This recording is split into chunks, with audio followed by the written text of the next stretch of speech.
Hello everyone, welcome back to my YouTube channel. आज मैं आप सबके साथ फ्रीडम फाइटर मंगल पांडे के बारे में डिस्कस करूंगी। मंगल पांडे एक भारतीय स्वतंत्रता सेनानी थे जिन्होंने 1857 में भारत के प्रथम स्वाधीनता संग्राम में महत्वपूर्ण भूमिका निभाई। वो ईस्ट इंडिया कंपनी की 34वीं बंगाल इन्फेंट्री के सिपाही थे। तत्कालीन अंग्रेजी शासन ने उन्हें बागी करार दिया, जबकि आम हिंदुस्तानी उन्हें आज़ादी की लड़ाई के नायक के रूप में सम्मानित करता है। भारत के स्वाधीनता संग्राम में उनकी महत्वपूर्ण भूमिका को लेकर भारत सरकार द्वारा उनके सम्मान में सन 1984 में एक डाक टिकट जारी किया गया तथा मंगल पांडे द्वारा गाय की चर्बी मिले कारतूसों को मुंह से काटने से मना कर दिया गया। तो मैं वन बाय वन उनके बारे में डिस्कस करूंगी। ऐसा माना जाता है कि ये जो विद्रोह है इसका प्रारंभ एक बंदूक की वजह से हुआ। सिपाहियों को एनफील्ड बंदूक दी गई। इसका ये कारण था कि जो पुरानी और कई दशकों से उपयोग में लाई जा रही बंदूक थी उसके मुकाबले में ये काफ़ी शक्तिशाली थी, लेकिन इस बंदूक में गोली भरने की प्रक्रिया पुरानी थी। नई एनफील्ड बंदूक भरने के लिए कारतूसों को दांतों से काटकर खोलना पड़ता था और उसमें भरे हुए बारूद को बंदूक की नली में भरकर कारतूस को डालना पड़ता था।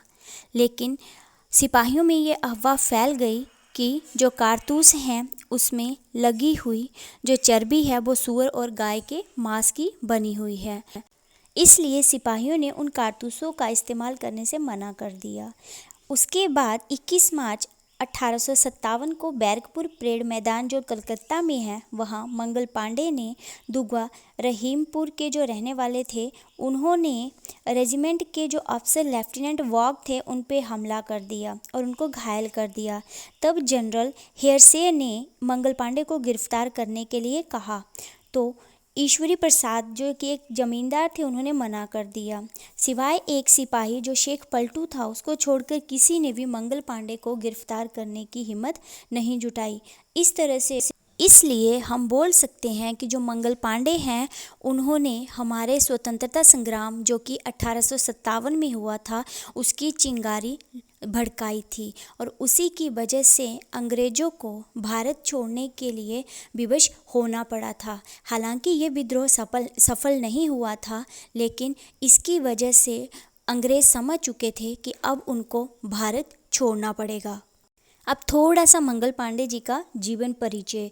जो मंगल पांडे हैं उनका जन्म भारत में उत्तर प्रदेश के बलिया जिले के नगवा नामक एक ब्राह्मण परिवार में हुआ था। उनके पिता का नाम दिवाकर पांडे था।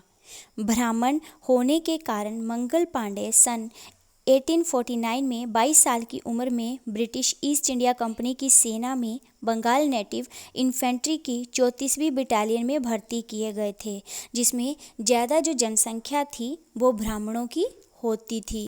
आपको जानकर हैरानी होगी कि मंगल पांडे का प्रभाव उनके साथियों में इतना था कि बोलते जब उनको फांसी देनी थी तो जल्लादों ने भी मना कर दिया और उनकी जो फांसी की डेट थी वो 18 अप्रैल 1857 थी। लेकिन उनके आक्रोश जो सिपाहियों में आक्रोश था उसको देखते हुए ही अंग्रेज़ों ने कोलकाता से 4 जल्लादों को बुलाकर 8 अप्रैल को ही मंगल पांडे को फांसी दे दी और हमारी भारत माँ ने एक और जो अपना बेटा है उसे खो दिया। इस तरह से मंगल पांडे ने हमें जो है कई तरह के स्लोगन दिए, जिसमें मारो फिरंगी को और दे सलामी इस तिरंगे को, जिससे तेरी शान है सर हमेशा ऊंचा रखना इसका जब तक दिल में जान है।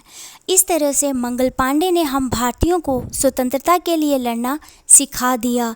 मंगल पांडे का जन्म 19 जुलाई को हुआ और उनकी जो मृत्यु है वो 8 अप्रैल को हुई।